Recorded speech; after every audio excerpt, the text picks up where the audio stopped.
안녕하세요 여러분들. 이번 시간에는 5주차입니다. 이번 시간에는 챕터 5의 효소에 대해서 얘기를 해보도록 하겠습니다. 중간고사가 얼마 안 남았는데 그 교과서 위주 배운 거 위주에서 시험을 낼 거고요. 시험은 어렵지 않게 낼 거니까 그렇게 아시면 될 것 같고요. 공부를 하면서 혹시 궁금한 점이나 뭐 이런 거 있으면 연락 주시면 되고요.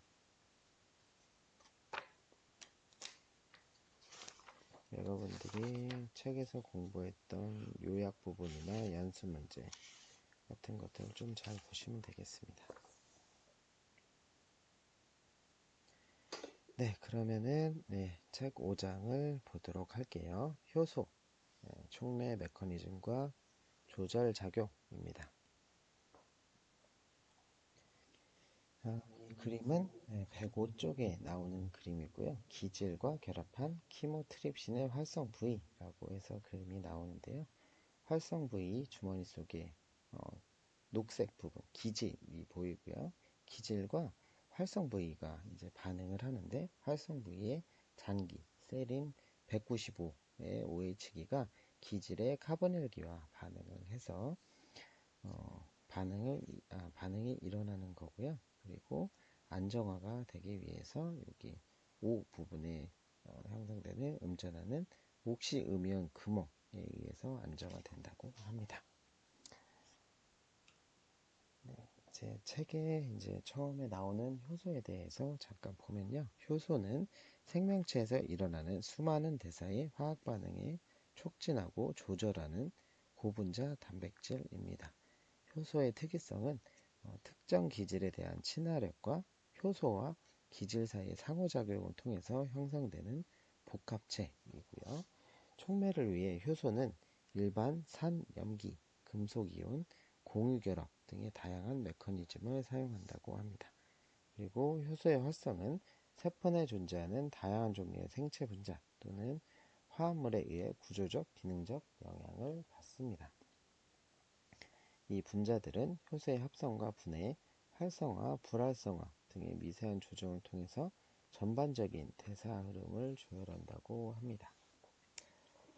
효소는 살아있는 생명체 내에서 일어나는 거의 모든 생화학 반응을 촉매하는 고분자 단백질이고요. 그리고 효소는 다른 모든 촉매처럼 촉매 반응에 의해 소모되지 않으며 그 반응들의 평형을 변화시키지 않습니다. 비효소 촉매 반응에 비해 효소 촉매 반응은 거의 10의 20승배 정도나 반응 속도를 증가시키고요. 또한 효소는 그 성능과 반응의 특이성에서 다른 어떤 촉매나 화합물질보다 뛰어나다고 합니다. 효소는 에너지 전환, 생체 분자의 합성 및 분해 등 약 4,000개의 생화학 반응들을 촉매하고 조절을 하고요. 그리고 만약 효소가 변성에 의해 아미노산 등으로 파괴된다면 또는 효소의 고유한 촉매 활성이 파괴된다면 세포 내 생화학 반응은 일어나지 않게 됩니다. 따라서 단백질 효소의 1차, 2차, 3차 및 4차 구조의 온전한 보존은 촉매 활성의 필수적이라고 할 수 있습니다.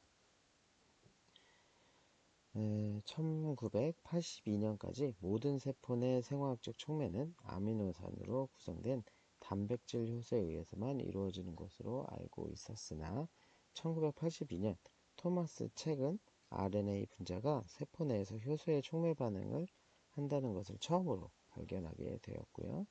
이 RNA 효소를 라이보자임이라고 불렀다고 합니다. 이 라이보자임은 특히 RNA 가공과 라이보즘상의 단백질 합성 등을 효소로서 촉매를 하고요. 최근 단백질 효소와 RNA 효소는 의학에서 진단 및 치료, 식품 가공, 신약 개발, 농업과 화학 등 다양한 분야에서 이용이 되고 있습니다. 효소의 명명과 분류입니다. 일반적으로 효소의 명명법은 효소가 촉매하는 반응의 기제 이름 뒤에 전미사 ASE, AG를 붙여서 만듭니다. 예를 들어서 요소, 유레아를 가수분해하는 요소 가수분해는 유레이즈, 타이로신은 티로신을 산화하는 티로시나제, 그리고 섬유소를 분해하는 섬유소 분해효소, 셀룰레이즈 등이 있습니다. 이렇게 명명법은 촉매 반응에 직접 참여하는 기제를 고려한 것이지 촉매 반응의 화학적 특성을 고려한 것은 아닙니다. 예외적으로 트립신, 과산화 분해효소와 펩신 같은 효소의 이름은 기질 특이성 또는 촉매 기능과는 관계없이 오랫동안 사용되어 온 통용어입니다. 따라서 1984년 국제생화학회 명명법위원회는 이러한 명명법을 통일하기 위해 효소 촉매 반응의 유형을 기준으로 체계적인 명명법을 구정했고요. 지금까지 알려진 모든 효소들을 6개로 분류하고 분류 변호를 명기하였다고 합니다. 표의 5-1번에 잘 정리되어 있고요. 효소의 분류와 기능 이렇게 나와 있는데 첫 번째가 산화효소, 산화환원효소, 두 번째 전달효소, 세 번째 가스분해효소, 네 번째 분해효소, 다섯 번째 이성질화효소, 여섯 번째 연결효소입니다. 우선 산화효소, 산화환원효소를 보면요. 산화환원 반응을 촉매하는 효소로서 탈수소효소, 산화효소, 과산화효소, 산소화효소, 환원효소 등이 있습니다. 관련된 조효소로는 NAD가 있고요. 젖산과 NAD가 젖산 탈수소 효소가 있으면 피로부산과 NADH로 분해가 피로부산과 NADH로 됩니다. 두 번째 전달효소는 화학군의 전위를 촉매하는 효소로서 아세틸기 전달효소, 메틸기 전달효소, 단백질 인산화효소, 중합효소, 그리고 중합효소 같은 것들이 있습니다. 이 전달효소는 화학군의 전위를 촉매하는 효소로서 아세틸기 전달효소, 메틸기 전달효소, 단백질 인산화효소, 중합효소 등이 있습니다. 관련된 조효소로는 피리독살 인산이 있습니다. 세 번째, 가수분해 효소. 가수분해를 촉매하는 효소로서 단백질 가수분해 효소, HIV, 단백질 가수분해 효소, 그리고 캐스페이즈, 핵산 가수분해 효소, 그리고 인산 가수분해 효소 등이 있습니다. 관련된 조효소는 없고요. 4. 분해 요소이고요. 탄소와 탄소, 탄소와 산소, 탄소와 질소 등의 결합을 절단하여 생성물 중 고리를 또는 이중결합의 형성을 촉매하는 효소이다. 역반응에서 분해 요소는 한 원자단을 두 번째 기질의 이중결합에 첨가시키는 반응을 촉매한다. 이때 첨가 반응을 촉매하는 분해 요소를 생성효소라 한다. 분해 요소에는 알돌레이즈, 푸마르산 수화효소, 탈카르복실화 효소, 다당류 분해효소, 생성효소 등이 있습니다. 관련된 조효소로는 사이아민, 파이로인산 이렇게 있고요.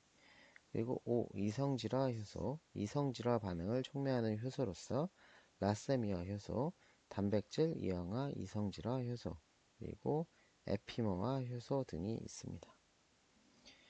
관련된 조효소로는 피리독살 인산이 있습니다. 6번 연결효소, ATP의 화학적 에너지의 압력을 필요로 하는 생합성 반응에서 두 개의 기질을 연결하는 반응을 촉매하는 효소로서 보통 합성효소라고 부릅니다. 연결효소에는 펩타이드 합성효소, 아미노 아실 T 트랜스퍼 RNA 합성 효소, 그리고 DNA 연결 효소, RNA 연결 효소 등이 있습니다. 연결 효소에 관련된 조효소로는 ATP가 있습니다. 그리고 두 번째로 보조인자, 키모트립신 또는 삼탄당 인산 이성질화 효소와 같은 효소들은 어떤 다른 보조인자의 도움 없이도 촉매 반응을 스스로 수행할 수 있습니다. 그러나 많은 효소와 단백질은 정상적인 촉매 활성을 위해 비단백질 성분인 보조인자가 필요한데, 여기에는 무기 보조인자와 유기 보조인자가 있습니다. 무기 보조인자에 속하는 금속이온은 루이스산, 그리고 루이스산은 루이스산 염기 촉매로 작용을 합니다. 그리고 금속이온은 또한 루이스산으로 작용하면서 배위 화합물을 만듭니다. 배위 화합물은 알코올 탈수소화 효소의 아연, 그리고 헤모글로빈의 철에서부터 촉매 반응에 적절한 기화학적 구조를 형성하는 역할을 합니다. 만약 이들 효소들을 EDTA로 처리하면 아연과 킬레이트화되어 활성을 잃게 되지만, 다시 아연을 첨가하면 효소 활성은 회복됩니다. 이는 아연이 효소의 온전한 구조를 형성하는 데 필수적인 구성 요소임을 의미하고요. 그러나 이 효소와 달리 ATP로부터 인산기를 다른 기질의 전위를 촉매하는 인산화 반응은 마그네슘을 반드시 필요로 하는데, 이 과정에서 마그네슘은 인산화 효소보다는 기질인 ATP와 실제 결합하여 마그네슘 ATP 복합체를 형성합니다. 유기 보조인자에는 효소 또는 단백질과 느슨하게 결합하는 비단백질의 작은 유기화합물인 조효소 또는 단단하게 결합하는 비화합물의 유기물인 보컬 분자단이 있습니다. 조효소의 대부분은 비타민 B 복합체로부터 유래한 유도체들이고, 보결 분자단에는 철황 중심과 햄기 등이 있습니다. 조효소의 경우 산화 환원을 촉진하는 NAD와 NADP, 그리고 FN과 FAD, 아실 전위를 촉매하는 조효소와 리포아마이드, 아미노기 전위를 촉매하는 피리독산 인산, 그리고 CO2 고정을 촉매하는 비오시틴, 알키로와 반응을 촉매하는 코발라민 조효소, 1탄산기 전위를 촉매하는 수소염산 또는 테트라하이드로엽산, 알데하이드기 전위를 촉진하는 사야민 파이로인산 등이 있습니다.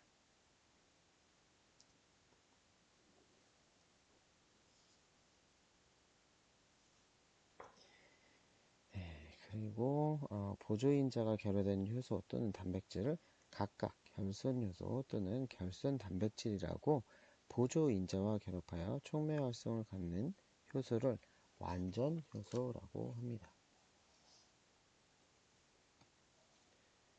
여기는 표 5-3의 조효소에 대해서 정리되어 있고요. 조효소의 비오시틴, 코발라민 조효소, 조효소 A, 그리고 FN과 FAD, 리포아마이드, NAD 플러스 NADP, 피리독산 인산, 사수소염산, 사이아민 파이로인산, 이렇게 되어 있고요. 자, 다음은 효소 반응의 성질입니다. 세포에서 일어나는 생명 활성을 통해서 위에서 필요한 대사 반응들은 효소에 일어나는 화학 반응입니다. 세포 밖에서 화학 반응에 필요한 기본적인 원리는 세포 밖에서도 그대로 적용이 됩니다. 효소는 어떻게 기질 분자와 결합하여 효소 기질 복합체와 전이 상태를 거쳐 생성물을 형성하는지에 대한 반응 과정을 알아보도록 하겠습니다. 첫 번째는 화학적 반응 속도고요. 두 번째가 미카엘리스 멘텐 방정식. 세 번째는요, Km과 Vmax의 측정이고요. 네 번째는 pH와 온도가 되겠습니다. 네, 우선 화학 반응 속도 먼저 보도록 하겠습니다. 일반적으로 화학 반응의 속도를 연구하는 분야를 반응 속도학이라고 합니다. 실제 반응 속도학은 실험 조건의 변화에 따른 화학 반응의 속도, 반응 속도의 메커니즘, 반응물의 전이 상태 등의 실험적 자료를 토대로 반응 속도 법칙을 규정하는 분야입니다. 만약 효소가 화학 반응에 참여할 경우 위에 열거한 실험 과정은 훨씬 더 복잡해집니다. 효소의 반응 속도를 공부하기 전에 우선 화학 반응 속도의 기본 원리부터 알아보도록 하겠습니다.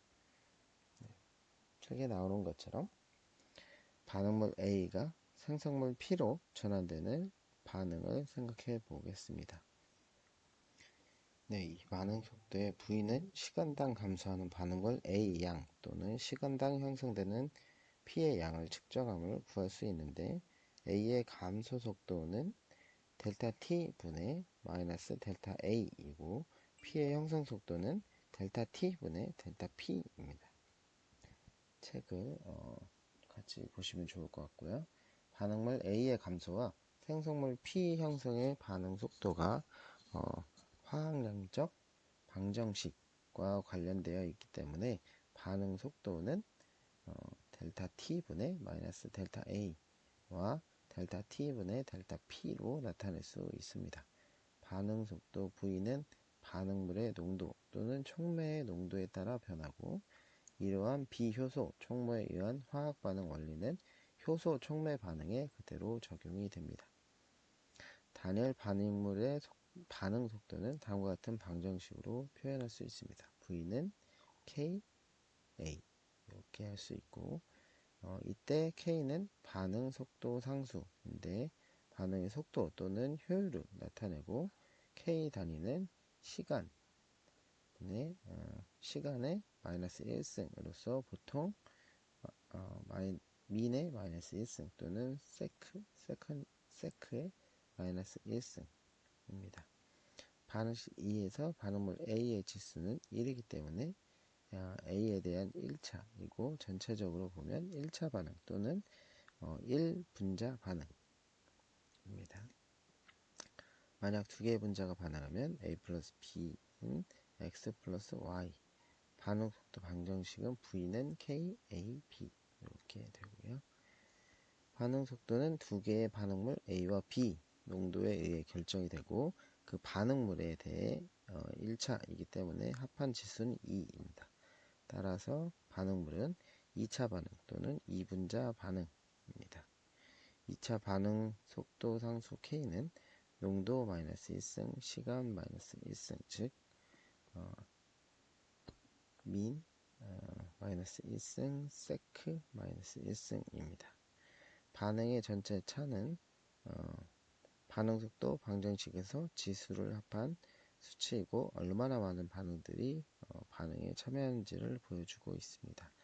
만약 한 반응의 농도가 너무 높아서 반응 중 변하지 않는 경우 이 반응은 그 반응물에 대해 0차이고 보통 반응 속도 방정식에 포함시키지 않습니다. 예를 들어 설탕물을 물에 녹일 경우 물의 농도는 설탕에 비해 매우 높아서 거의 변하지 않고 일정하다.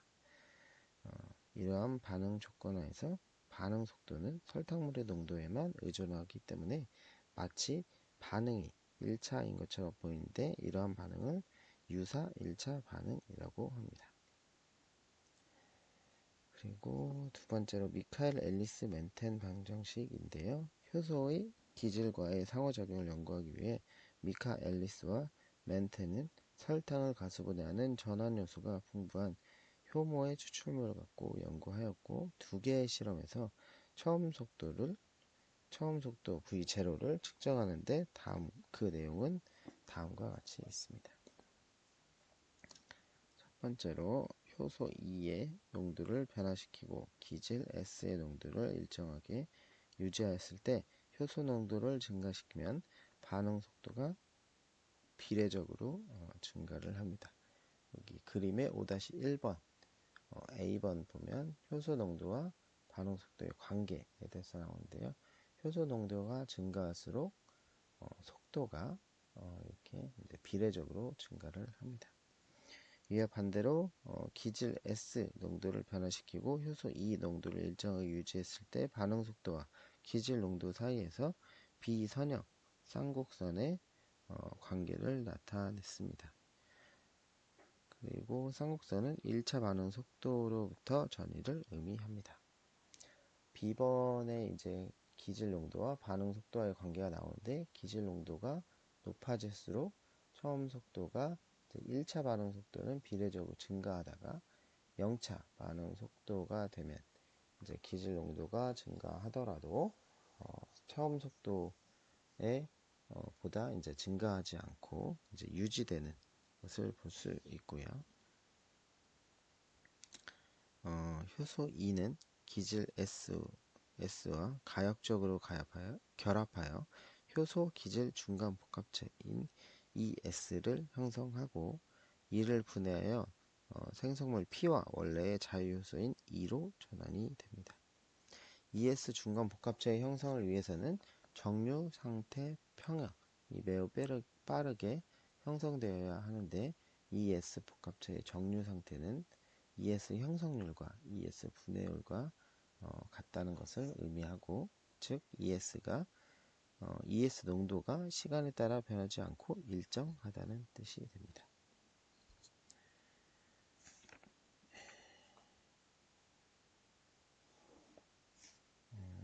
이게 이제 그림 5-1번, 5-2번 보면 A번은 S에 대해서 V0를 그린 그래프가 되겠습니다. 네, 그리고 책에 나와 있는 또 방정식을 좀 보시고요. 세 번째로 KM과 Vmax의 측정입니다. 미켈 맨델 모형의 가정을 맞추려면 기질의 농도는 효소의 농도보다 훨씬 더 높아서 ES 복합체의 농도가 일정하게 유지되어야 한다. KM과 Vmax를 측정하려면 생성물 P가 축적되기 시작하여 역반응이 진행되기 전에 처음 속도 V0를 측정해야 한다. 그림 5-2번 A번의 쌍곡선 그래프의 플래토에서는 점근선을 이용하여 정확한 Vmax 값을 구하기가 쉽지가 않다. 이러한 단점을 해소하기 위해서 개발된 라인-위버-버크 도시법은 쌍곡선 그래프를 직선 그래프로 변형시킨다. 이 도시법을 적용하려면 방정식 14의 양변의 역수를 만들어 V0분의 1로 풀어야 합니다.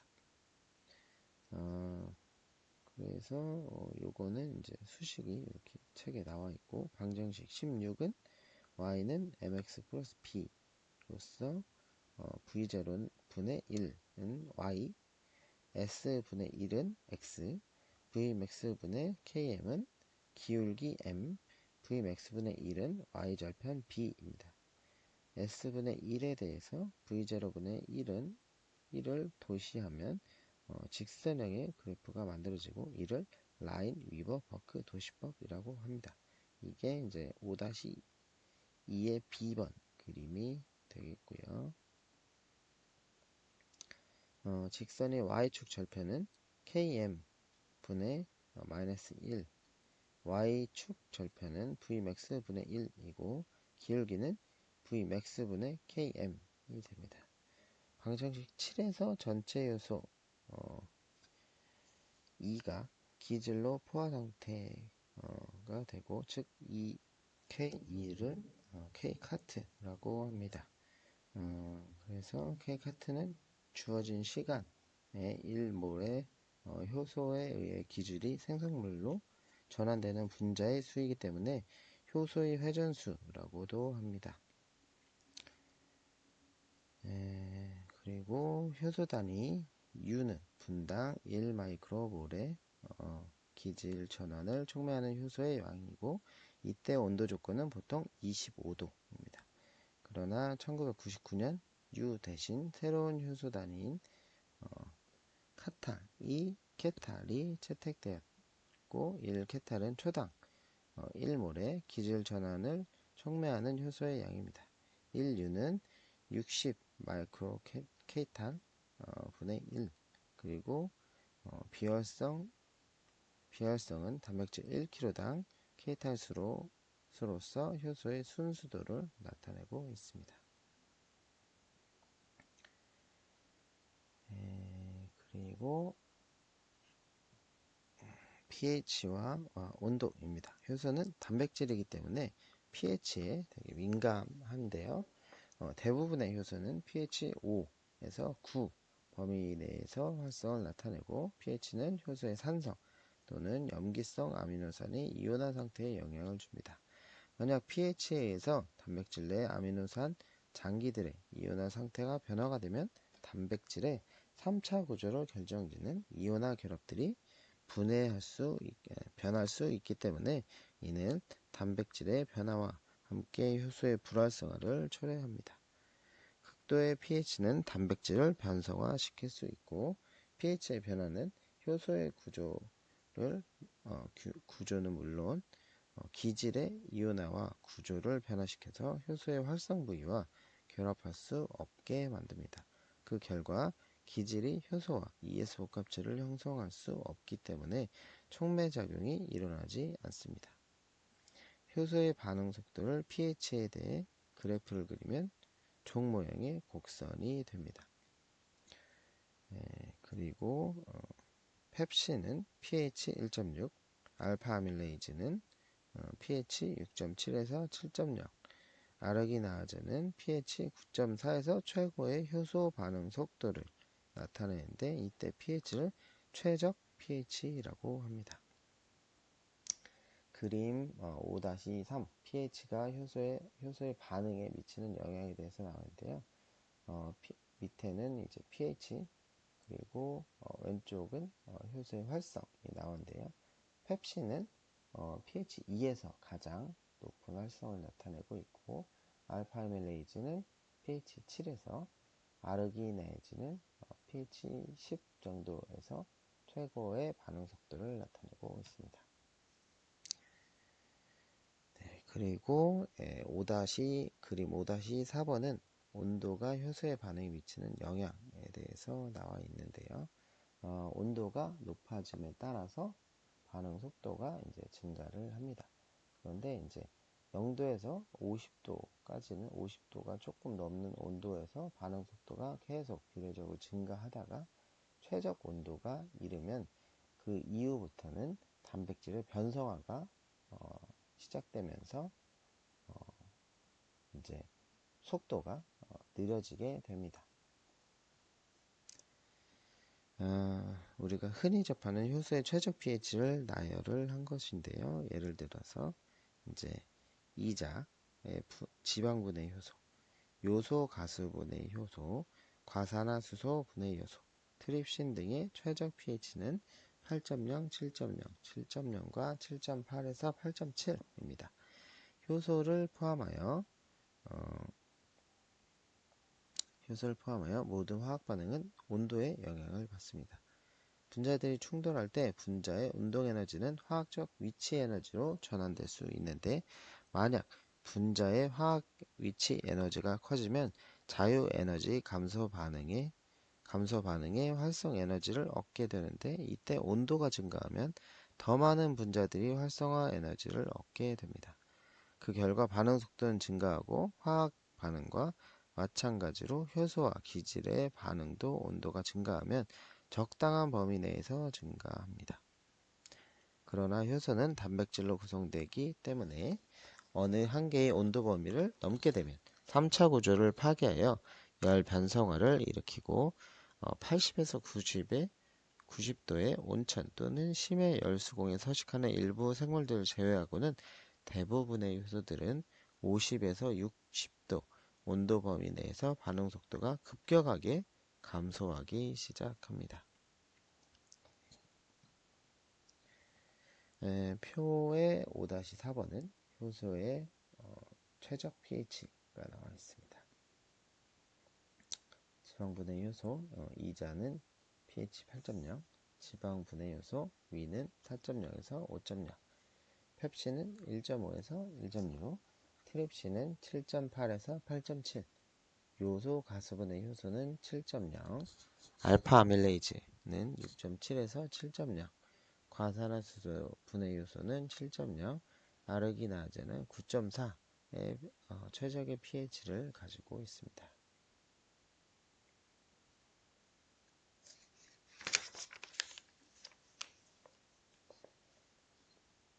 다음은 효소 촉매의 메커니즘입니다.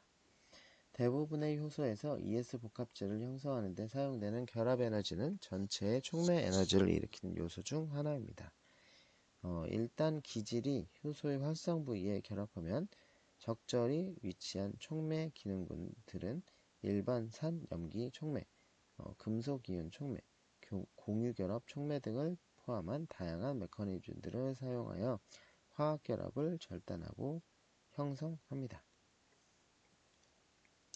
첫 번째 나오는 활성 부위는 효소 2 활성 부위는 기질 S과 특이적으로 결합하여 ES 복합체를 형성하고 생성물 P를 만드는 단백질 내에 아미노산 장기들로 배열된 틈 또는 주머니 등에 해당하는 부위입니다.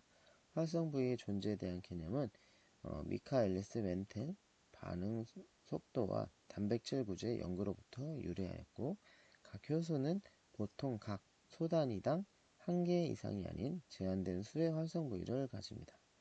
활성 부위는 다음과 같은 특징을 가지는데요. 효소 특이성. 효소 특이성은 4가지 유형이 있습니다. 첫째는 절대 특이성은 한 반응만 촉매를 하고요. 두 번째, 기능군 특이성. 기능군 특이성은 효소가 암모니아기 혹은 탄산기, 인산기 등 같은 특정 기능군을 가진 분자들에만 작용을 합니다.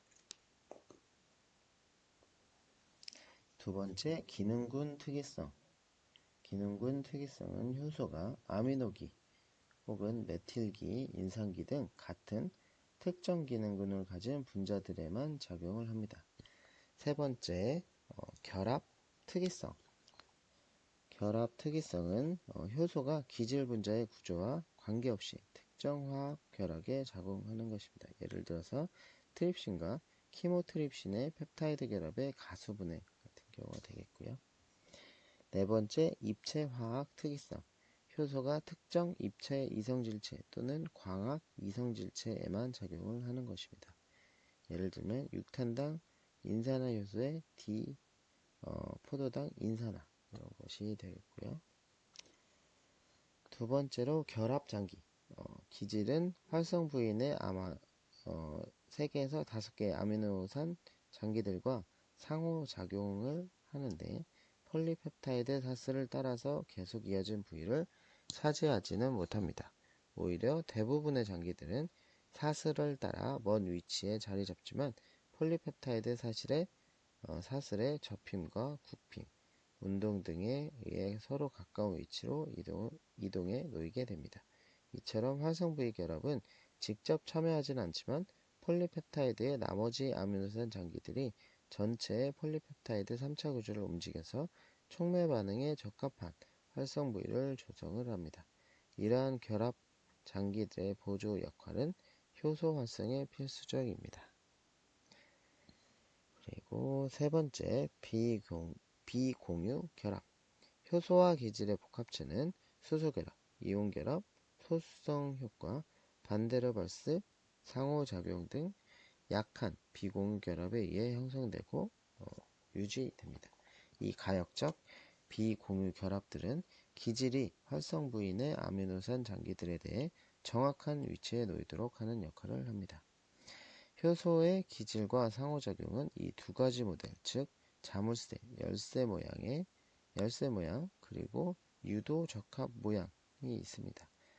자물쇠 열쇠 모양 학설은 활성 부위의 구조가 기질과 상보적으로 결합하도록 미리 형성되어 있어 기질이 마치 열쇠가 자물쇠에 들어가 맞는 것처럼 활성 부위에 들어맞다는 것입니다.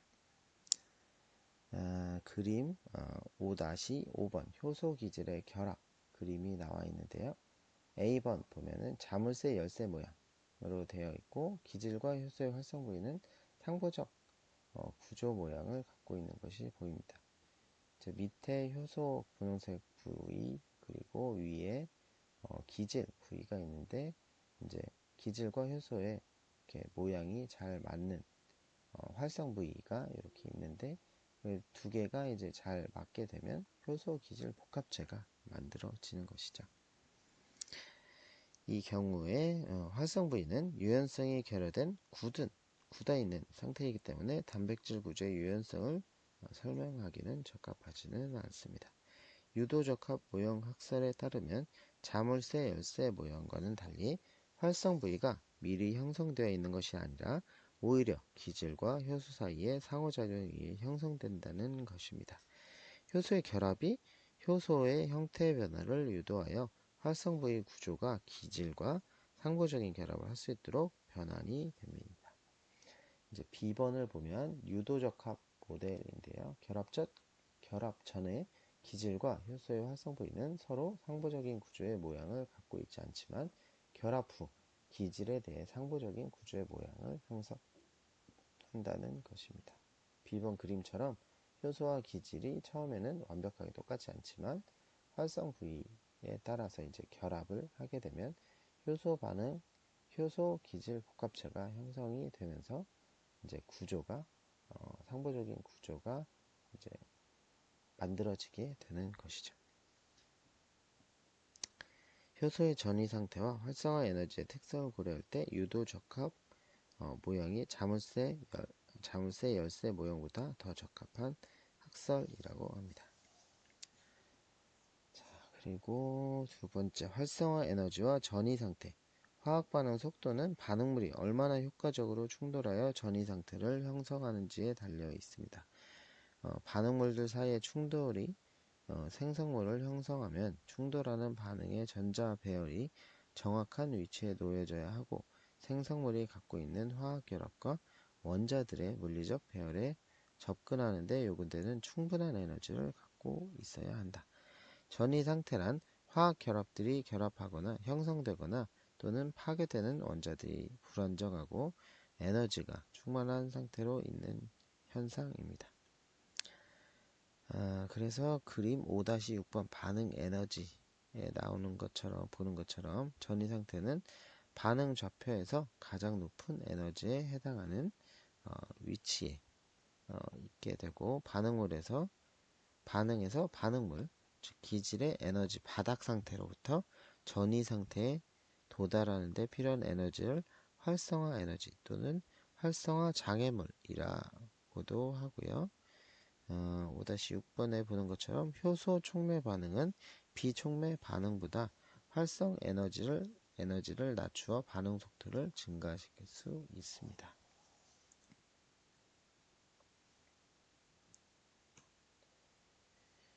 그리고 일반 산염기 촉매. 많은 효소 반응은 효소와 기질 사이의 양성자가 전이되는 산염기 촉매에 의해 일어납니다. 양성자 전이에 의해 촉매되는 전형적인 반응은 에스터와 알돌 반응입니다. 이 반응에서 카보닐기의 짝산은 중성 카보닐기보다 더 좋은 친전자체입니다. 일반 산염기 촉매 작용은 효소 반응 중에 물 분자 이외에 다른 분자들이 양성자 공유체 또는 수용체로 작용하는 반응입니다. 그림 5-7번 일반 산염기 촉매 반응이 나오는데요. A번처럼 촉매가 이제 케톤의 산소 원자에 양성자를 줄 경우에 전이 상태의 불안정한 산소 음이온을 환원시켜 활성화 에너지를 낮추어 줍니다.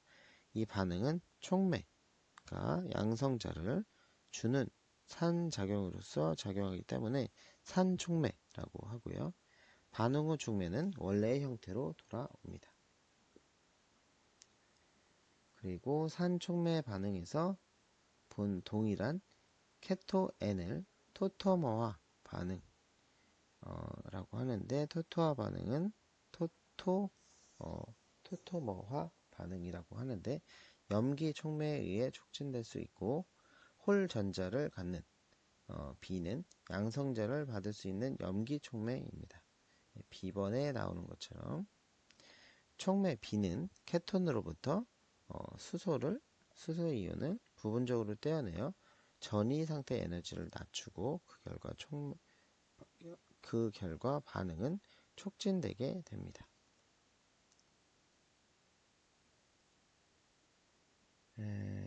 그래서 효소의 활성 부인의 아미노산 결사슬들이 양성자 첨가 상태에 따라 양성자 공여체 또는 수용체로 작용할 수 있습니다.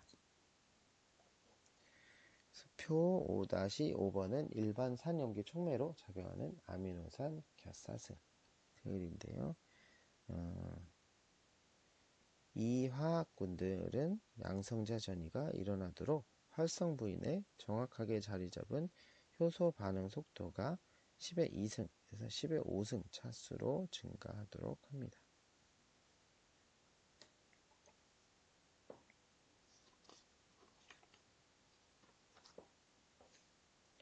이러한 양성자 전이에 의해 촉매는 대부분의 효소뿐만 아니라 생화학 반응에서도 흔히 볼 수가 있습니다. 네, 이렇게 이제 참고하시고요. 그 다음에 금속이온 촉매가 되겠습니다. 금속이온은 효소 촉매 반응을 다른 방법으로 촉진하는데, 즉 효소를 보조하거나 또는 효소를 활성화합니다. 이 과정에서 금속이온은 효소의 형태를 변화시킴으로써 효소를 형성할 수 있지만 촉매 반응에 직접 관여하지는 않습니다. 촉매 반응에 금속이온을 필요로 하는 효소에는 두 가지 종류가 있는데, 금속 함유 효소는 단단히 결합된 금속이온, 즉 마그네슘, 망간, 구리, 철 2가, 3가, 그리고 아연, 니켈, 그리고 코발트, 그리고 몰리브데넘 같은 전이금속들을 갖고 있습니다. 그리고 금속 활성화 효소는 느슨하게 결합된 알칼리 금속 이온, 즉 나트륨, 칼륨, 칼슘 등을 가지고 있습니다. 금속이온은 효소 촉매 반응을 세 가지 방법으로 돕고 있습니다.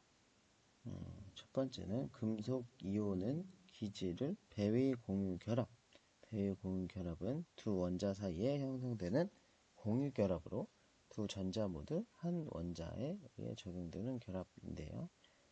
배위 공유 결합으로 활성 부인에 위치시킨다. 그림 5-8번 효소 촉매 반응에서 금속이온의 역할을 보면요. A번이 효소와 결합한 마그네슘 이온이 배위 결합으로 활성 부인의 ATP의 자리매김을 돕는 그림이 나와 있는데요. 그리고 2번 금속이온은 끊어지기 쉬운 결합을 극성화 또는 음전하를 띤 중간체를 안정화시킴으로써 반응을 증가를 시킵니다.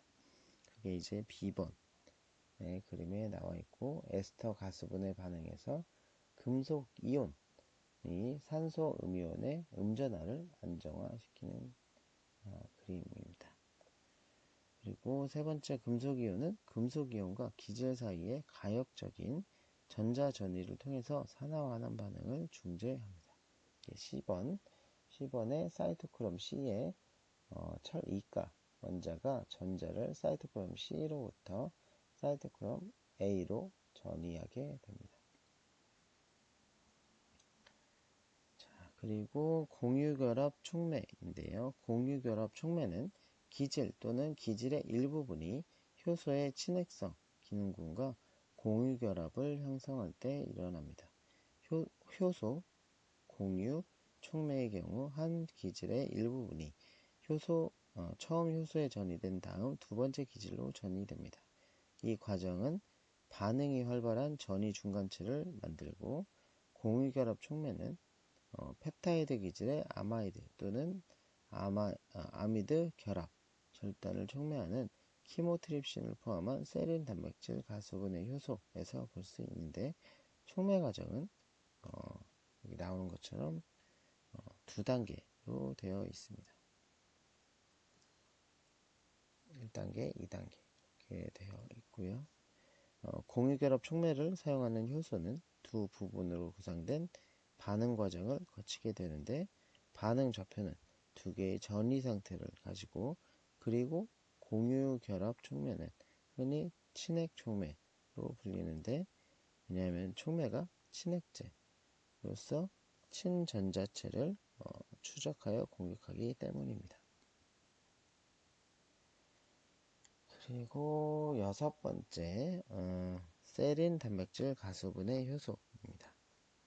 세린 단백질 가수분해 효소는 활성 부위에서 세린이 친핵 아미노산으로 작용하여 단백질의 펩타이드 결합을 가수분해할 뿐만 아니라 이 그룹에 속하는 단백질 가수분해 효소들의 3차 구조도 매우 유사한 것이 특징입니다. 또한 세린 단백질 가수분해 효소는 활성 부위에 위치한 세린의 OH기와 단백질의 펩티드 결합의 카르복실기 사이에 에스터 형성을 촉진하기 때문에 세린 에스터 가수분해 효소라고도 불리기도 합니다. 그리고 세린 단백질 가수분해 효소의 촉매 메커니즘에서 주요한 역할을 하는 것은 촉매 3연체입니다. 이 3연체는 효소의 활성 부위에 위치하고 모든 세린 단백질 가수분해 효소에 공통적으로 보존되어 있으며 3개의 아미노산으로 구성되어 있습니다. 세린 단백질 가수분해 효소 중에서 가장 많이 연구된 키모트립신의 효소 촉매 메커니즘에 대해서 5-9번에 나와 있는데요. 5-9번은 키모트립신의 촉매 메커니즘입니다. 반응의 첫 단계에서 펩타이드 기질에 끊어지기 쉬운 결합이 세린 195의 산소 위치에 가까이 위치하도록 키모트립신의 활성 부인에 자리를 잡습니다. 그 다음에 히스 57 염기 촉매에 의해서 세린 OH 양성자 제거의 결과로 생긴 친핵 산소는 펩타이드의 카보닐 탄소를 공격합니다. 그 결과 첫 번째 3연체형 중간 물질이 형성이 됩니다. 이제 산 촉매로 작용하는 히스 57이 끊어지기 쉬운 펩타이드 결합에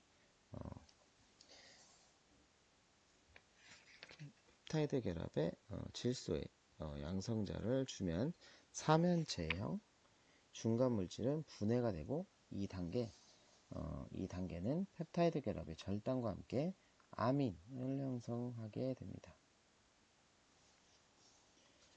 그리고 아스파티에시드 102는 수소 결합을 통해서 히스 57을 안정화시킴으로써 반응을 촉진합니다. 2단계의 반응 생성물은 아실 효소 중간 물질입니다.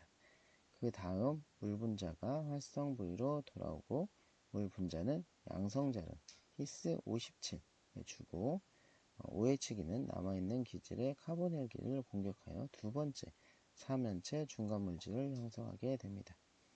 두 번째 3연체 중간물질에서 이제 다시 산촉매로 작용하는 히스 57은 양성자를 세린산소에 주어 중간물질을 분할시킵니다. 이에 새로운 탄소 말단을 C말단을 가진 원래 기질의 M말단부는 카르복실산으로 떨어져 나가면서 효소를 재생시킵니다.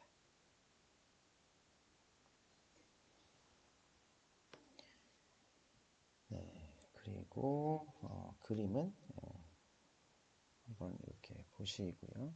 키모트립신의 촉매 메커니즘 보시고, 다음은 효소의 억제인데요. 우리가 흔히 접하는 항생제, 약물, 살충제, 제초제, 독극물 등에 의한 작용 효과는 주로 효소의 활성을 억제하는 데서 옵니다.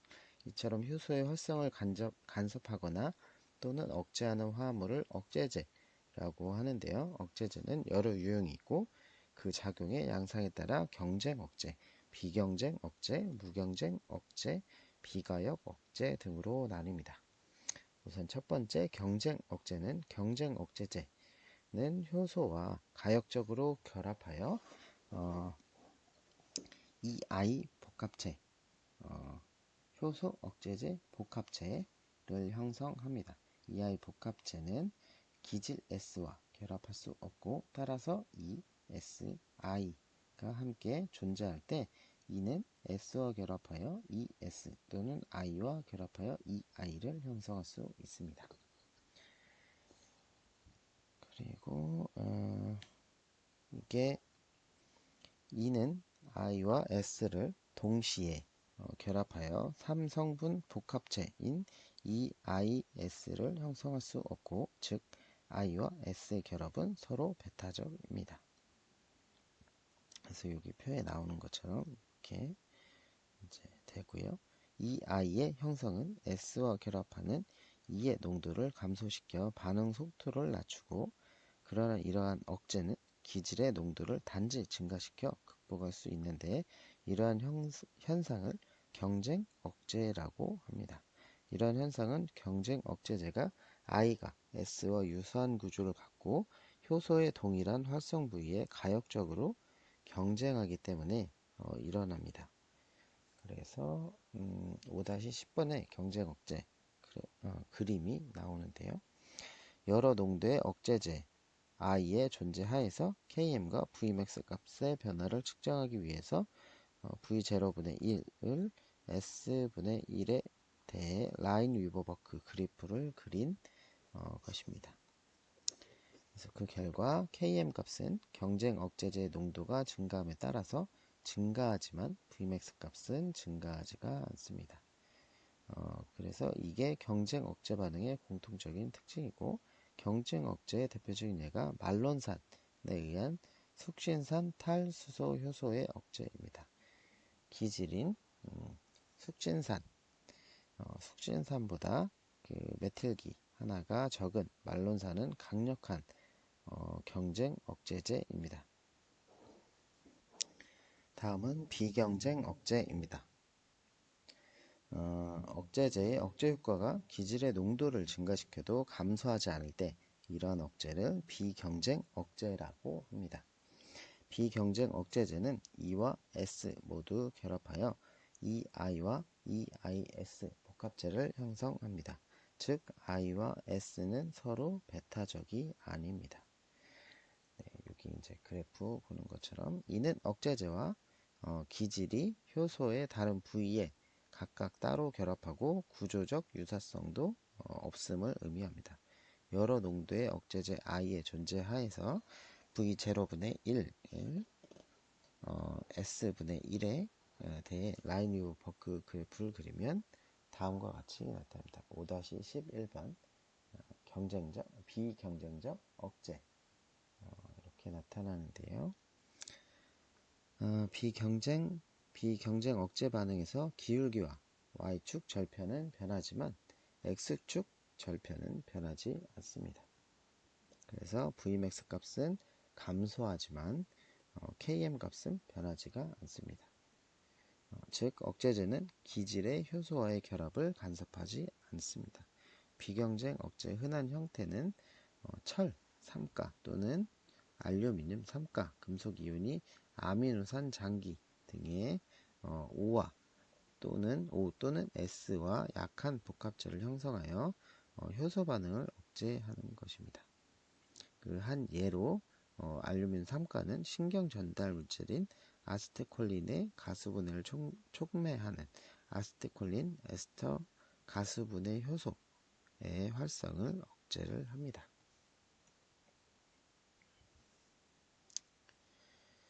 네, 그리고 알루미늄 3가 이온은 효소의 활성 부위가 아닌 다른 부위에 비경쟁적으로 결합함으로써 효소의 활성을 억제를 하는데요. 따라서 알루미늄 3가 이온은 자유효소 또는 효소 기질 복합체와 결합할 수 있습니다.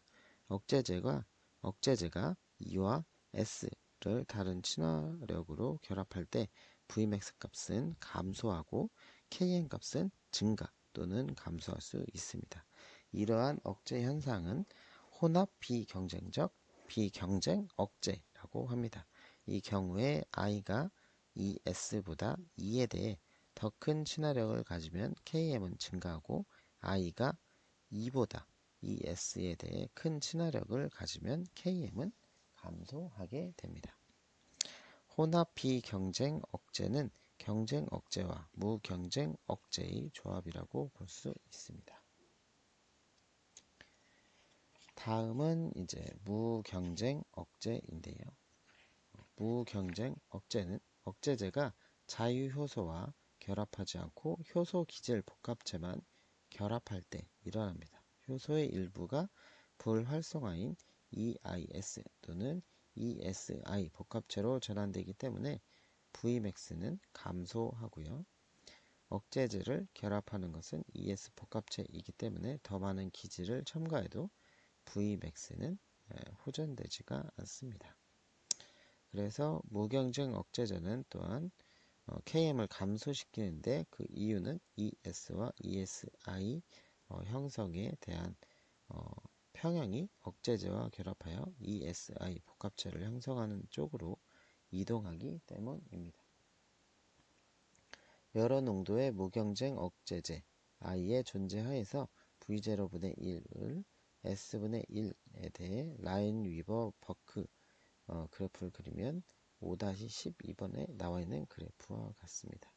I의 존재와 상관없이 모두 같은 기울기를 갖는 것은 KM과 Vmax가 비례적으로 같은 양이 감소하는 것을 의미를 하고요. 이러한 형태의 억제는 다중기질 효소 반응에서만 일어납니다. 그리고 비가역적 억제입니다. 비가역적 억제제는 E와 또는 ES를 가역적으로 결합하여 Vmax를 감소시키고 이 억제제는 보통 E와 또는 ES와 공유결합을 형성합니다. 다음은 책에 나와 있는 심화학습 내용인데요. 여기 나오는 것처럼 HIV, 에이즈 바이러스죠. HIV 1 단백질 분해 요새 억제제라는 내용이 나오는데요. 후천성 면역 결핍 증후군 에이즈를 일으키는 사람 면역 결핍 바이러스 HIV의 성장과 증식에 관여하는 효소, 즉 HIV-1 단백질 분해 효소, 그리고 역전사 효소와 삽입 효소 등을 표적 효소로 하는 일종의 맞춤형 약들이 개발이 되고 있습니다. 특히 이 표적 효소들 중 중요한 효소의 하나인 HIV-1 단백질 분해 효소는 바이러스 생활사와 성숙한 감염 바이러스 입자의 생산에서 중요한 역할을 하기 때문에 이 효소의 촉매 작용을 억제하는 억제제 개발에 대한 임상 연구가 활발히 진행이 되고 있습니다. 그래서 HIV 바이러스의 단백질 분해 효소를 억제함으로써 HIV 바이러스를 억제하는 약물의 기전이 되겠죠. 네, 그래서 지금 실생활에서 이렇게 이제 바이러스에 관련된 억제제를 만들어서 치료제로 사용을 하고 있고요. 여기에 나와 있는 에이즈도 그렇고 우리가 지금 실생활에서 많이 이제 얘기가 나오고 있는 이제 코로나 바이러스 그리고 사스나 메르스 바이러스도 마찬가지로 이런 이제 바이러스가 만들어내는 단백질 혹은 효소 같은 것들을 억제해서 이 바이러스를 억제하는 치료제들을 개발을 하고 있습니다. 이 그림 2번은 HIV-1 단백질 분해 효소의 활성 부위에 결합한 사퀴나르비르와의 복합체가 그림에 나와 있고요. HIV-1 단백질 분해 효소가 억제제인 사퀴나비르와 복합체를 형성하고 있고 HIV-1 단백질 바이러스의 동종 이합체 구조가 수직적으로 대칭을 이루고 초록색 소단이와 붉은색 소단이 리본 형태로 되어 있는 것을 볼 수 있습니다. 그리고 이제 HIV1 단백질 분해 효소의 억제제들이고요. 이런 식으로 이제 치료제들을 개발을 하고 있습니다. 요거는 이제 비가역 억제제 효소 촉매 반응에 나오는 이제 그림이 되겠고요. 네, 요것도 책에 나오니까 보시면 되겠습니다. 비가역적 억제에서 비가역적 억제제 효소 반응에 대해서 나와 있습니다. 자, 다음은 효소의 조절입니다. 세포 내 효소들 대부분은 다양한 인자들에 의해 직접적 또는 간접적 영향을 받습니다. 효소와 상호작용하는 많은 분자들은 효소의 합성과 분해, 효소의 활성화와 불활성화 등의 조절 기능을 통해 대사 전반에 중요한 영향을 미칩니다. 이처럼 효소의 원만한 조절작용은 정상적인 생명활동의 유지를 위해 필수적이고, 여기에는 공유결합 변형, 다른 자리 입체성, 단백질 가수분해에 의한 활성화, 그리고 동질 효소에 의한 조절 작용 등이 있습니다. 우선 첫 번째로 공유결합 변형, 효소의 특정 아미노산 결사슬이 인산기, 메틸기, 아세틸기, ADP, 라이보실기 등 화학군의 공유결합으로 효소 구조의 전체 또는 일부가 변형되어 촉매 활성이 변화되는 현상을 공유결합 변형이라고 합니다. 대부분의 공유결합 변형은 가역적 반응이고, 가장 대표적인 예는 세린, 트레오닌, 타이로신 등의 장기 OH의 인산화와 탈인산화 반응입니다. 가수분해 가인산 분해 효소, 글리코겐으로부터 포도당 1인산 형태로 포도당 장기를 하나씩 제거하는 효소로서 글리코겐 분해 과정의 첫 단계 반응을 촉매합니다. 그리고 이 효소는 두 개의 동일한 이합체로 구성이 되어 있고, 각 단위의 특정 세린 장기는 가인산 분해 효소, 인산화 효소의 촉매작용에 의해 인산화되어 최대의 활성을 갖게 됩니다. 그리고 가인산 분해 효소, 인산화 효소는 ATP로부터 인산기를 글리코겐 가인산 분해 효소의 세린, OH기에 각각 점유하고, 또 다른 효소인 가인산 분해 효소, 인산 가수분해 효소는 가수분해를 통해 글리코겐 가인산 분해 효소로부터 인산기를 제거합니다. 글리코겐 가인산 분해 효소의 활성은 주로 공유결합 변형에 의해 조절되지만 부분적으로 호르몬과 다른 자리 입체성 등에 의해서도 조절이 됩니다. 그리고 단백질 분해 절단에 의한 활성화, 어떤 효소들은 처음에는 불활성화형으로 합성되지만 공유결합 변형을 거쳐서 온전한 효소 활성을 얻게 됩니다. 불활성화 단백질 전구체인 효소원은 한 개 또는 소수의 특정 펩타이드 결합에서 끊어져서 활성화형의 효소를 생산합니다. 단백질 분해 절단은 공유결합 형태의 한 형태가 아니고, 그 과정은 비가역적 반응입니다. 여러 중요한 생물학적 반응이 단백질 분해 절단에 의해 일어날 수 있는데, 즉 히모트립신, 펩신, 카르복시 말단 펩타이드 가수분해 효소들이 이 분해 메커니즘에 의해 조절이 되고요.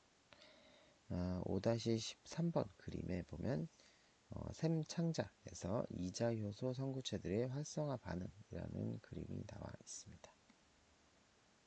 장내 펩타이드 가수분해 효소인 엔테로펩타이드아제가 트립신으로 촉매함으로써 모든 단백질 분해 절단 반응을 개시를 하게 되고요. 그리고 트립시노겐, 그리고 프로엘라스티다제, 그리고 프로카르복시말단 펩타이드 가수분해 효소 등의 펩타이드 결합의 절단을 촉매를 하고요. 그리고 트립신은 단백질 분해 절단 반응을 통해서 이자의 효소 성구체들을 활성화시키는 주요한 핵심 역할을 합니다. 그리고 그림 5-14는 단백질 분해 절단 반응에 의한 키모트립시노겐의 활성화 과정이 나와 있는데요. 효소 성구체인 키모트립시노겐이 단백질 분해 절단 반응에 의해 활성화되는 과정을 나타내고 있는데요. 반응 첫 단계인 키모트립시노겐은 아르지닌 15, 아이루신 16, 아이소루신 16 펩타이드 결합이 트립신에 의해 가수분해되고 그 결과 형성된 파이키모트립신 두 단계의 자체 활성화 반응을 통해서 세린 14, 아르지닌 15 그리고 스레오닌 147 그리고 아스파라진 148 다이펩타이드를 절단하여 온전히 활성화된 알파 키모트립신으로 전환이 됩니다. 그리고 다음 동질 효소에 의한 조절. 어떤 대사 반응은 효소를 구성하는 아미노산 서열은 다르지만 같은 효소 반응을 촉매하는 효소, 즉 동질 효소에 의해서 조절이 되는데 이를 동질 효소에 의한 조절이라 합니다. 동질 효소들은 다른 유전자, 다른 KM, 다른 조절 분자, 다른 조효소, 세포 내 분포의 차이 등의 특징을 나타냅니다.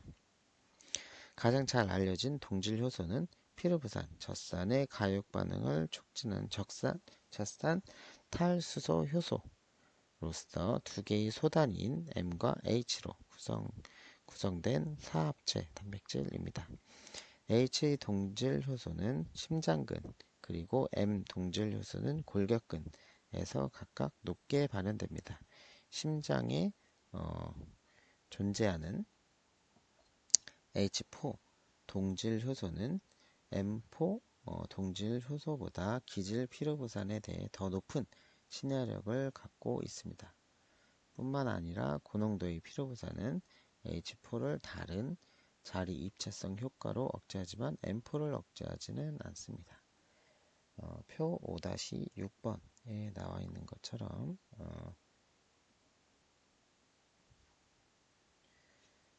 LDH 동질 효소의 구조와 위치에 대해서 나와 있습니다.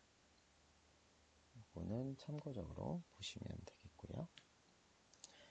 그리고 다른 자리 입체성 조절입니다. 대부분의 효소들은 촉매 성질은 미카엘리스 멘텐 반응 속도 방정식을 사용하여 설명할 수 있는데 그렇지 않은 효소들도 있습니다. 이 효소들의 특징은 대사 경로, 특히 생합성 반응의 첫 단계에 관여하는 효소이고 전통적인 미카엘리스 멘텐 반응 속도의 양상을 따르지 않습니다. 그래서 조절 단백질 또는 다른 자리 입체성 효소의 일반적인 특징은 다음과 같습니다. 1. 조절 효소의 활성은 대사 억제제와 활성제에 대해 민감하고 2. 조절 인자 또는 효과 인자는 조절 효소의 기질 또는 생성물과 그 구조가 유사하지 않으며 촉매 부위 및 다른 조절 부위와 비공유 결합으로 결합합니다. 두 번째, 약간의 조절 인자들은 기질에 대한 조절 효소의 K항 값을 변화시키고 다른 조절 인자들은 Vmax 값을 변화시키지만 조절 효소에 의해 화학적으로 변화되는 경우는 드뭅니다.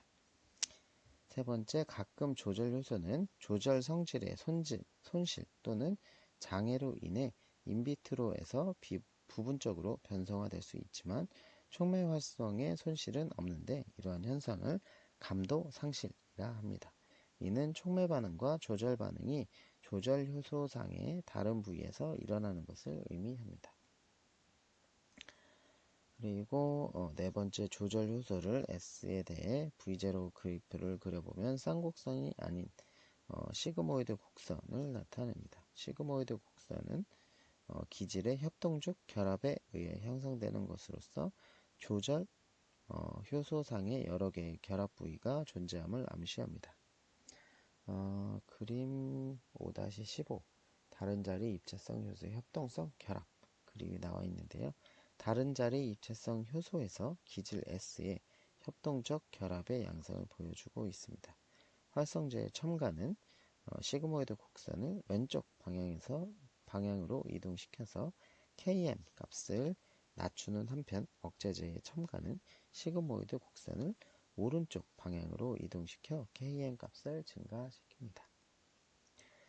다섯 번째, 다른 자리 입체성 효소들은 비다른 자리 입체성 효소 보다 크기가 더 크고 촉매 성질이 더 복잡합니다. 또한 2개, 4개 또는 이상의 소단위들로 구성된 4차 구조의 소중합체입니다. 동일한 소단위들을 가진 다른 자리 입체성 효소에서 하나의 기질이 한 소단위의 촉매 반응에 결합하게 되면 형태적 변화가 일어납니다. 이 변화는 인접한 소단위 구조에 전달되어 두 번째 기질의 결합에 영향을 미치는데, 이때 결합을 증가시키는 효소 효과를 양성 동종 리간드 협동성이라 하고, 반대로 결합을 감소시키는 효과를 음성 동종 리간드 협동성이라 합니다. 동종 리간드 협동성은 기질이 억제제 또는 활성제가 없는 상태에서 협동적으로 상호작용할 때 일어나는 현상인데, 그 대표적인 예가 산소 분자와 헤모글로빈의 결합, 그리고 아스파르트산 카바모일기 전달 효소가 억제제 CTP와 활성제 ATP가 없는 상태에서 기질 아스파르트산과 결합하는 경우입니다. 그러나 다른 소단위들로 구성된 다른 자리 입체성 효소 경우 기질은 한 소단위의 촉매 부위에 결합하고 효소 인자는 다른 소단위에 결합하게 됩니다. 이때 효과 인자가 기질의 촉매 부위와의 결합을 증가시키거나 또는 억제하는 효과를 나타내고, 이처럼 기질과 효과 인자가 다른 종류의 분자이기 때문에 이러한 유형의 다른 자리 입체성 효과를 이종 라이간드 협동성이라고 합니다. 그리고 다른 자리 입체성 효소의 리간드와의 결합 협동성을 설명하기 위해서 두 가지 모형이 제안이 되었는데, 하나는 1965년 모노, 와이먼, 그리고 샹제가 제안한 협동 모양이고, 다른 하나는 1966년 코시랜드가 제안한 순차적 모형입니다. 협동 모형은 화학 평형의 질량작용 원리를 토대로 한 것으로서 효소는 상호 전환이 가능한 경직 T와 이연 R 형태로 존재한다고 합니다. 그림 5-16번 여기에 이제 그림으로 나와 있는데요. 이 학설에 따르면 효소는 RR 또는 TT 형태로 존재하지만 잡종형 RT는 존재하지 않습니다. 따라서 R과 T 사이의 전이는 동시에 일어나고 상호 교환의 가역적 반응은 협동적입니다. R 상태의 효소는 기질 S와 높은 친화력으로 결합하지만 T 상태의 효소는 친화력을 거의 갖고 있지 않습니다. 기질이 없는 상태에서 두 상태의 평형은 T 쪽으로 기울지만, 만약 기질의 농도가 증가하게 되면 평형은 R 상태로 이동하고, 그리고 양성 효과 인자는 R 상태의 효소와 우선적으로 결합하여 R 상태의 형성과 안정화를 증대시킵니다. 그리고 순차적 모양은 리간드의 결합이 소단위의 3차 구조 변화를 유도한다는 가정을 토대로 한 학설이고, B번에 나와 있는 것처럼 기질 S가 T 상태의 소단위로 결합할 때 그 소단위만이 R 상태로 전환이 됩니다. 이러한 형태적 변화는 인접한 소단위에 전파되어서 두 번째 기질 S가 두 번째 소단위에 더 잘 결합하도록 유도를 하고, 이러한 파급 효과는 연쇄적으로 일어나게 됩니다. 협동 모형과 달리 순차적 모형은 R과 T 사이의 초기 평형 상태를 전제로 하지 않고 RT 같은 잡종 이합체의 존재를 전제로 합니다. 그리고 순차적 모형만이 음성 협동성을 설명을 할 수 있습니다. 그리고 그 가장 많이 연구된 대장균의 아스파라트산 카바모일기 전달 효소의 다른 자리 입체성 조절에 대해 잠깐 보면요. ATK즈는 피리미딘 뉴클레오타이드인 사이티딘 3인산 또는 시티딘 3인산 이렇게 합성 경로의 첫 개입 단계를 촉매하는 효소로서 카바모일 인산과 아스파라트산으로부터 카바모일 아스파라트산 합성을 촉매를 합니다. 5-17번 CTP 합성 경로 이렇게 나와 있는데요. 아스파라트산의 친핵성 아미노기가 카바모일 인산의 카보닐기의 탄소 원자에 친핵 공격해서 카바모일 아스파라트산을 만들고요. 최종 생성물인 CTP는 ATK즈 활성을 되먹임 억제 메커니즘을 이용해서 억제를 합니다. 그리고 CTP와 ATP 모두 기질 아스파라트산의 결합에 영향을 주고요. ATK즈 반응에서 아스파라트산 대 반응 속도 V0의 그래프를 그려보면 시그모이드 곡선으로 나타나게 됩니다. 이게 이제 그림 5-18 대장균 ATK즈의 다른 자리 입체성 조절 그림에 나와 있고요. CTP는 곡선을 오른쪽 방향으로 이동시켜 아스파라트산에 대한 Kn 값을 증가시키고 이 과정에서 효소의 Vmax 값은 변하지 않습니다. 따라서 CTP는 경쟁 억제제입니다.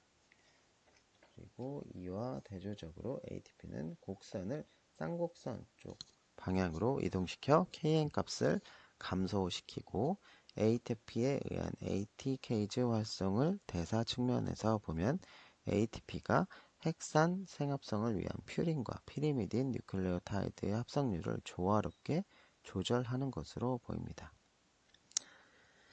그리고 다음은 이제 효소 기술의 이용입니다.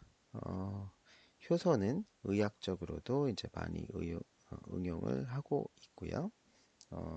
의학적으로 효소 진단법, 그리고 심근경색, 그리고 효소 치료법 이렇게 이제 이용을 많이 하고 있고 산업적으로도 많이 이용을 하고 있습니다.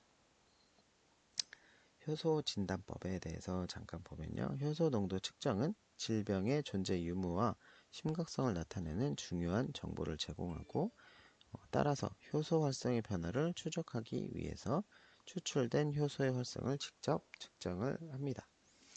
정제된 효소를 쉽게 구할 수 있기 때문에 일부 대사 물질을 측정할 때 비용도 적게 들고 그리고 정확도도 높습니다. 그래서 편의성과 정확도를 위해 진단용 효소는 다음과 같은 조건을 가져야 됩니다.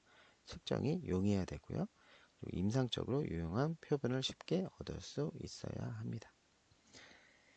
이렇게 이제 효소 진단법 있고 두 번째로 심근경색.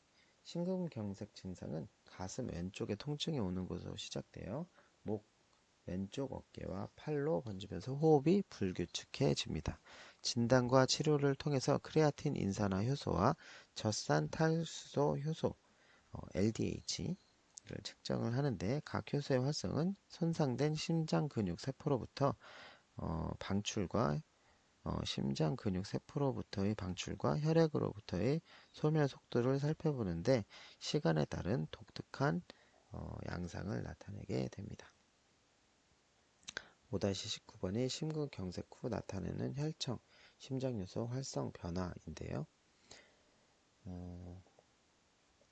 특히 CK와 LDH 두 효소의 혈액 수준을 주의 깊게 지켜봐야 되는데 그 이유는 어느 효소도 치료기관에 대해 충분한 정보를 제공하지 않기 때문입니다. 예를 들어서 CK는 심근경색 발생 중 측정화된 첫 효소이고 CK의 혈중 농도 매우 빠르게 증가하고 감소하기 때문에 며칠 후에는 임상적 가치가 없게 됩니다. 그리고 나중에 증가하는 혈청 LDH는 심장 손상의 후기 단계를 감시하는 효소로 이제 사용을 하고 있습니다. 그래서 여러 효소의 활성을 감시하는 것은 또한 오진을 예방하는 효과도 있습니다. 이렇게 되겠고요. 그리고 심장근에는 CK2와 CK3를 갖고 있으며 MB 동질 효소만이 오로지 심장근 안에 존재를 합니다. 혈액 속의 이 효소의 농도는 심근경색 후에 하루 내에 최고조에 이르는데 다른 조직에도 존재하는 CK3와 CK3는 CK2 증가 후 하루 만에 최고치에 이릅니다. 그래서 이제 5-20번이 심근경색 후에 혈청 크레아틴 인산 효소의 활성 변화가 이렇게 나타나는 그래프가 나와 있고요. LDH는 심장 유형과 근육 유형으로 된 사합체이고 LDH는 5개의 다른 동질 효소가 있습니다. LDH 1, 2, 3, 4 이렇게 이제 5까지 있고 LDH 1과 2는 심장근과 적혈구에서만 발견되고 LDH5는 간과 골격근 모두에 존재하게 됩니다. 그래서 5-21번 LDH 정기영동 양상을 보면 A는 이제 정상인의 LDH 동질 효소, B번은 심근경색 환자의 LDH 동질 효소를 이제 나타내고 있는데요. 정상인과 심근경색 환자의 LDH 동질 효소의 정기영동상에 나타난 이동 양상의 차이를 보여주고 있습니다. 그래서 이거를 토대로 임상적으로 이제 진단을 할 수 있게 되고요. 표 5-7번에 정리되어 있는 것처럼 임상용 진단에 사용하는 효소들이 이렇게 이제 정리가 되어 있습니다. 참고적으로 이제 보시고요. 그 다음에 효소 치료법은 효소를 이용한 치료법은 제한적으로 사용되고 있습니다. 왜냐하면 효소를 환자에게 투여했을 때 효소가 체내에서 빠른 속도로 불활성화되거나 파괴되는 문제점이 있기 때문입니다. 그리고 두 번째로 산업적 이용인데요. 효소의 독특한 성질은 살아있는 생명체의 대사 반응의 촉매에만 국한되지 않고 다양한 산업 분야의 응용 대상이 되고 있습니다. 효소가 지니고 있는 특성, 즉 고도의 촉매 능력과 활성, 부작용이 없는 촉매 효율성 등이 있는 식품 가공, 양조성, 낙농업, 의류업, 제약, 화학공업 등의 광범위하게 응용화되고 있습니다. 최근 유전공학의 발달로 인해 효소를 이용하는 효소공학 범위는 더 확장되고 있습니다. 그래서 5-8번 산업에 응용되고 있는 효소들이 나와 있는데요. 이렇게 이제 산업에서도 효소를 이용해서 많이 활용을 하고 있습니다. 효소는 생명 유지의 핵심 성분인데요. 하지만 특정 효소는 지나치게 많이 활성화되면 질병을 유발하기도 합니다. 효소의 활성과 억제를 분석하면 질병 치료에도 도움이 될 수 있을 텐데요. 효소 활성화를 측정해 약물 후보 물질을 빠르고 정확하게 선별할 수 있는 기술이 개발됐습니다. 이정우 기자입니다. 신약 개발 전 약물 후보 물질 선별 단계에서 효소 활성의 억제 여부 판별은 꼭 필요한 과정입니다. 인산화 효소의 경우 과다 활성화되면 암이나 백혈병 같은 질병을 유발하는 등 질병과 밀접한 관련이 있기 때문입니다. 그동안 효소 활성 여부는 형광물질을 기반으로 한 방법을 사용했지만 형광물질 자체의 화학적 영향 등으로 정확한 측정이 어려웠습니다. 국내 연구진이 형광물질을 사용하지 않는 방법으로 효소 활성화를 정확하게 측정하는 기술을 개발했습니다. 이 기술은 효소 활성에 의해서 생성되는 분자의 질량을 직접적으로 측정하는 신기술이 되겠습니다. 연구팀은 효소의 활성을 억제할 수 있는 13,700여 가지 후보물질 가운데 시험을 통해 7가지가 효소의 활성을 50% 이상 억제할 수 있음을 확인했습니다. 이 기술은 효소 활성을 측정해 다양한 신약 후보 물질을 정확하고 신속하게 찾아낼 수 있습니다. 기존 분석법의 부정확성으로 인해 잘못된 후보 물질을 선택하는 것을 배제할 수 있습니다. 형광을 사용하여서 스크린을 했습니다. 하지만 부정확성하고 속도가 빠르지 않은 면이 있었습니다. 하지만 저희들은 정확하고 속도가 빠른 신개념의 신약 스크리닝 방법을 개발한 것입니다. 다양한 물질 가운데 사용 가능한 신약 후보 물질을 정확하고 쉽게 선별할 수 있는 이번 연구는 분석화학 분야 국제저널 애널리티컬 케미스트리에 실렸습니다. YTN 이정호입니다. 효소는 생명의 불꽃이라 불릴 만큼 우리 몸의 모든 신진대사에 관여하기 때문에 없어서는 안 될 존재입니다. 하지만 잘못된 식습관 등으로 체내에 효소가 부족할 경우 소화나 대사작용에 문제가 생길 수 있어 주의가 필요합니다. 한영규 기자가 보도합니다. 우리 몸이 움직이려면 세포는 화학 반응을 해야 하는데 효소는 화학 반응의 촉매제 역할을 합니다.